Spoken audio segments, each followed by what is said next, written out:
पढ़ने वाले हैं क्लास 10 मैथ्स का third chapter pair of linear equations in two variables. Pair of linear equation मतलब लीनियर इक्वेशन का पेयर टू वेरिएबल्स में। ठीक है, लीनियर इक्वेशन मतलब कि जहाँ पे डिग्री ऑफ पॉलिनोमियल 1 होगा। ठीक है, यहाँ पे वेरिएबल का जो मैक्सिमम पावर होगा वो 1 होगा। दो इक्वेशन ले लेते हैं। a1x plus b1y plus c1 is equal to 0 first equation, a2x plus b2y plus c2 is equal to 0 second equation. x और y वेरिएबल होंगे, a1 b2 c1 a2 b1 c2 real number है। a1 b2 और a2 b1 x और y के coefficient है और जो c1 c2 है वो कांस्टेंट टर्म में है। ठीक है, इफ थर्ड केस है, 3 केस है मतलब a1 पहला केस क्या है, a1 by a2 is equal to b1 by b2 but not equal to c1 by c2। Then क्या होगा, no solution, parallel lines, inconsistent. Second, a1 by a2 is not equal to b1 by b2, unique solution, intersecting lines, consistent. Unique solution मतलब कि एक single solution होगा। Third case, a1 by a2 is equal to b1 by c2 is equal to c1 by c2, infinite solution, coincident lines, consistent मतलब कि dependent. ठीक है, method of solution, दो method है, ग्राफिकल और अलजेब्रिक। ग्राफिकल मेथड की आप graph देखेंगे तो बताएंगे, अगर वहाँ पे पैरेलल लाइंस है तो बोल देंगे नो सॉल्यूशन, इंटरसेक्टिंग लाइंस है तो यूनिक सॉल्यूशन, कोइंसिडेंट लाइंस है तो इनफाइनाइट सॉल्यूशन। तो ग्राफिकल तो ऐसे हमने जान लिया पहले ही। अलजेब्रिक में 3 मेथड है, substitution, elimination, cross multiplication. Substitution मतलब कि वैल्यू सब्स्टिट्यूट करेंगे, एलिमिनेशन की मतलब एलिमिनेट करेंगे, क्रॉस मल्टीप्लिकेशन मतलब कि क्रॉस मल्टीप्लाई करेंगे। क्रॉस मल्टीप्लिकेशन का मतलब है क्रॉस मल्टीप्लाई। सब्स्टिट्यूशन मतलब कि value of x and y equation 1 और 2 में वैल्यू हम एक्स का वैल्यू फर्स्ट इक्वेशन में निकालेंगे और दूसरे इक्वेशन में एक्स का वैल्यू रख देंगे। इसको हम क्वेश्चन में देखेंगे, अच्छे से समझेंगे। ठीक है, और ज़्यादा हमें क्वेश्चन में समझ आ जाएगा। एलिमिनेशन मेथड, एलिमिनेशन मतलब कि एलिमिनेट कैसे करेंगे, कैसे, equal coefficient of x and y and by adding और सब्ट्रैक्टिंग। तो हम एक्स और वाई के कोफिशिएंट को इक्वल करेंगे और उसको एलिमिनेट करेंगे, या तो ऐड करके या तो सब्ट्रैक्ट करके। और देखिए x और y दोनों को कोफिशिएंट नहीं एक साथ एक करेंगे, या तो x का कोफिशिएंट बराबर करेंगे या तो y का। ठीक है, तभी ना एलिमिनेट करेंगे और दूसरे का वैल्यू निकालेंगे, वरना नहीं निकल पाएगा। दोनों एलिमिनेट हो जाएगा तो वैल्यू नहीं निकलेगा। क्रॉस मल्टीप्लिकेशन, क्रॉस मल्टीप्लिकेशन मतलब कि क्रॉस मल्टीप्लाई करेंगे। तो हमेशा ये याद रखेंगे, जैसे यहाँ पे दो इक्वेशन है, a1x plus b1y plus c1 बराबर 0, a2x plus b2y plus c2 बराबर 0। तो हमेशा इस फॉर्मेट में जाएंगे, हमेशा इस डायरेक्शन में जाएंगे, इस डायरेक्शन में। ठीक है, कभी ऐसे नहीं जाएंगे, हमेशा इस डायरेक्शन में। तो x अपॉन, जब x के नीचे हमें कुछ लिखना है, x के नीचे जब हमें लिखना है, कुछ नहीं लिखना है, मतलब कि जब हम x के नीचे लिखेंगे तब x वाले टर्म को ढक देंगे, दोनों में x वाले टर्म को ढक देंगे, इसको तो ढक देंगे हम।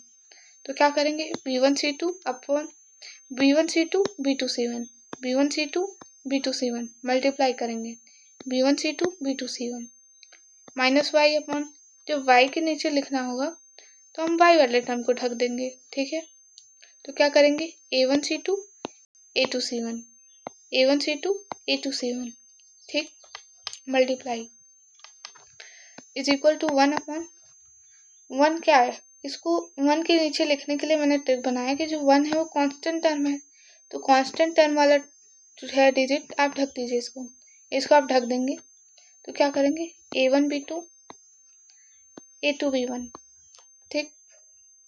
फिर से रिवाइज करते हैं, x upon b1 c2 b2 c1 minus y upon a1 c2 a2 c1 1 upon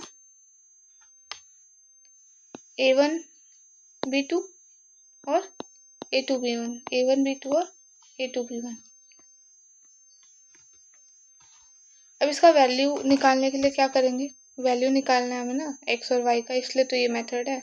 तो x upon B1C2 minus B2C1 बराबर minus y upon A1C2 minus A2C1 बराबर 1 upon A1B2 minus A2B1। It is implies that x is equal to, ये 1 है तो इसका इसमें multiplication हो जाएगा, तो B1C2 minus B2C1 upon A1B2 minus A2B1। It is implies that y का वैल्यू निकाल के y is equal to minus bracket A1C2 minus A2C1 bracket close upon A1B2 minus A2B1। ठीक है, उम्मीद करती हूँ आपको समझ आ गया होगा। अब वेरी वेरी इंपॉर्टेंट क्वेश्चंस, इसको हम पढ़ेंगे। ठीक है, तो क्या है question, question number first, the difference between two numbers is 26 and one number is 3 times the other, find the numbers. तो दो नंबर्स का जो डिफरेंस है वो 26 है, और जो वन नंबर है, जो एक नंबर है, वो दूसरे का 3 टाइम्स है, मतलब तिगुना है। तो नंबर्स बताओ, नंबर क्या है, नंबर बताना है। तो ये क्वेश्चन आ चुका है 2020, 22, 23, 24 में। Let the numbers be x and y। हम नंबर्स x और y मान लेते हैं, जहाँ पे x is greater than y। Then x minus y is equal to 26, first equation यहाँ पे गिवन है, and second x is equal to 3y यहाँ पे गिवन है। ठीक है, substituting x is equal to 3y in equation 1। Substituting मतलब कि सब्स्टिट्यूशन, ये सब्स्टिट्यूशन मेथड है।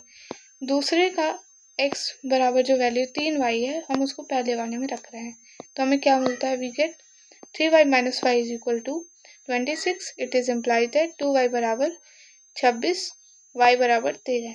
ठीक, पुटिंग y बराबर 13 इन इक्वेशन 2, तो y इज इक्वल टू 13 हम इक्वेशन 2 में रख रहे हैं, तो x is equal to 3y is equal to 39। Hence the required numbers are 39 and 13। ठीक है, इसको वेरीफाई करने के लिए आप क्या करेंगे, इसको रख देंगे, जैसे कि x और y 39 माइनस 13 करेंगे 26 आएगा, और जो x है वो बराबर 3y। ठीक है, तो जो x है ये वो y का तिगुना है, तो y का तिगुना है। ठीक, आप वेरीफाई करने के लिए ऐसे कर सकते हैं, अगर वेरिफिकेशन भी पूछेगा तो। सेकेंड क्वेश्चन है, सम ऑफ टू नंबर्स, दो नंबर्स का सम जिसमें in which first number is made by 2 digits, जो पहला नंबर है वो 2 डिजिट से बना हुआ है, और जो सेकेंड नंबर है वो by interchanging the digits of first number is 66। पहले अच्छे से क्वेश्चन समझेंगे। दो नंबर्स का सम जिसमें जो फर्स्ट नंबर है वो 2 डिजिट से बना हुआ है, और जो सेकेंड नंबर है वो फर्स्ट नंबर के दोनों डिजिट्स का इंटरचेंज है, मतलब फर्स्ट नंबर के डिजिट्स का इंटरचेंजिंग से बना हुआ है, जिसका उन दोनों का सम क्या है, 66। उन दोनों का नंबर्स का सम है 66। ठीक है, if the difference of digits of that number is 2, अगर उस नंबर के डिजिट्स का जो डिफरेंस है वो 2 है, तो देन फाइंड दैट नंबर, तो उस नंबर को पता करें। ठीक है, ये क्वेश्चन 2019, 20, 23, 24, 25 में आ चुका है, तो बहुत इंपॉर्टेंट है ये। तो हम इसको सॉल्व करते हैं। Let the digit of units place of that number be x, तो उस नंबर का जो यूनिट्स प्लेस है हम उसको x मान लेते हैं, और उसका जो टेंस प्लेस है उसको y मान लेते हैं। तो नंबर, सिंस नंबर क्या हो जाएगा, 10y प्लस एक्स, तो number obtain by interchanging the digits बराबर 10x प्लस वाई। तो यूनिट्स, जैसे कि इसका जो यूनिट प्लेस है इसका वो टेंस प्लेस बन जाएगा, इसका जो टेंस प्लेस है वो इसका यूनिट प्लेस बन जाएगा। क्यों, क्योंकि इसने बोला इंटरचेंजिंग हो रहा है, मतलब कि चेंज हो जा रहा है अकॉर्डिंग टू क्वेश्चन। तो क्वेश्चन के अनुसार क्या है, 10y plus x plus 10x plus y बराबर 66 दिया हुआ है, तो इज इम्प्लाइज दैट के आगे 11x प्लस 11y बराबर 66, x प्लस वाई बराबर 6। ठीक है, तो उसमें क्या और क्या क्या गिवन है, एंड एक्स माइनस वाई बराबर 2 और एक्स माइनस वाई बराबर -2। तो उसमें ये बोला है कि उस नंबर का डिफरेंस 2 है। अब ये तो बोला नहीं कि +2 है कि -2, तो ये या तो ये हो सकता है या तो ये हो सकता है, ठीक है। Then pair of equations are, pair of equation क्या बन गए, 2 इक्वेशन बन गए कि एक्स प्लस वाई बराबर 6, कॉमा एक्स माइनस वाई बराबर 2। सेकेंड है एक्स प्लस वाई बराबर 6, कॉमा एक्स माइनस वाई बराबर -2।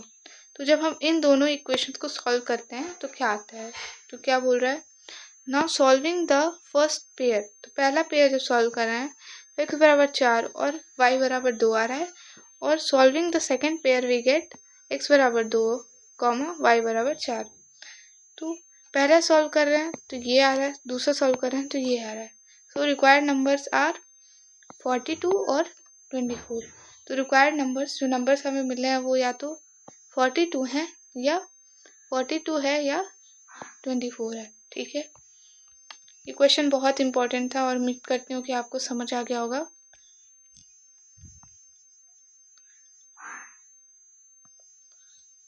Third question, 2 tracks are represented by the equations. दो ट्रैक्स हैं, ठीक है, रेलवे ट्रैक्स, वो रिप्रेजेंट हो रहा है 2 इक्वेशन से। पहला एक्स प्लस 2y माइनस 4 बराबर 0 और दूसरा 2x प्लस 4y माइनस 12 बराबर 0, ठीक। This represent this situation graphically. तो इस सिचुएशन को ग्राफिकली रिप्रेजेंट करिए।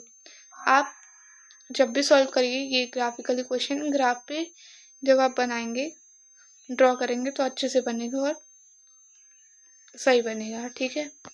Solution, 2 tracks are given by the following equation. तो 2 इक्वेशन दिया गया है। फर्स्ट इक्वेशन मान ले रहे हैं x plus 2y minus 4 first equation, और second 2x plus 4y minus 12 बराबर 0, ठीक है। तो अब हम क्या करेंगे इसके लिए सॉल्यूशन, मतलब इसके लिए पहले पॉइंट ढूंढेंगे तो कहाँ ये मिल रहा है। तो पहले इक्वेशन के लिए ये डब्बा है, दूसरे इक्वेशन के लिए ये। फर्स्ट इक्वेशन क्या है, x अपॉन वाई बराबर क्या आ जाएगा, 4 माइनस एक्स अपॉन 2। तो जब हम x 0 रखेंगे तो y बराबर 2 आ रहा है, और जब हम y 0 रख रहे हैं तो y बराबर 4 आ रहा है, तो ये पॉइंट बन गया। सेकंड के लिए x अपॉन वाई बराबर क्या आएगा, 12 माइनस 2x अपॉन 4। तो जब हम x की वैल्यू 3 रख रहे हैं, 0 रख रहे हैं तो y की वैल्यू 3 आ रही है, और जब हम y की वैल्यू 3 रख रहे हैं तो x की वैल्यू 6 आ रही है, ठीक है। अब हम क्या कर रहे हैं, इसको रिप्रेजेंट कर देंगे यहाँ पे। तो हमने इस पॉइंट को r माना है, इस कोऑर्डिनेट को, और इसको माना है s, इसको p माना है और इसको q माना है। तो रिप्रेजेंट करते हैं, तो r ये हो गया, s ये हो गया, p ये हो गया, q ये हो गया। तो आर एस के लिए ये इक्वेशन है एक्स प्लस 2y माइनस 4 बराबर 0, और पी क्यू के लिए, पी क्यू जो हो रहा है ट्रैक, वो 2x प्लस 4y माइनस 12 बराबर 0। तो पहला ट्रैक आर एस, दूसरा पी क्यू। तो हम देख सकते हैं तो कि आर एस और पी क्यू पैरेलल है, R S is parallel to P Q. तो हमने ग्राफिकली मेथड में ये पढ़ा है कि जब पैरेलल लाइन्स होगी तो सॉल्यूशंस नो सॉल्यूशंस होंगे, ठीक है, सॉल्यूशन ही नहीं होगा। तो इस केस में सॉल्यूशन नहीं हो रहा है, एक भी सॉल्यूशन नहीं होगा, और ट्रैक्स हैं तो हम समझ लिए इसको। तो इसमें केवल यही बोला था कि इस सिचुएशन को रिप्रेजेंट करना है ग्राफिकली। मैंने आपको एक्स्ट्रा बता दिया, बस यही हमें मतलब हमें बस यही करना था कि ये जो सिचुएशन है इसको हमने ग्राफिकली प्लॉट कर दिया, ठीक है। अगर आपको अच्छा लगा होगा तो like my video and subscribe my channel, and thanks for watching.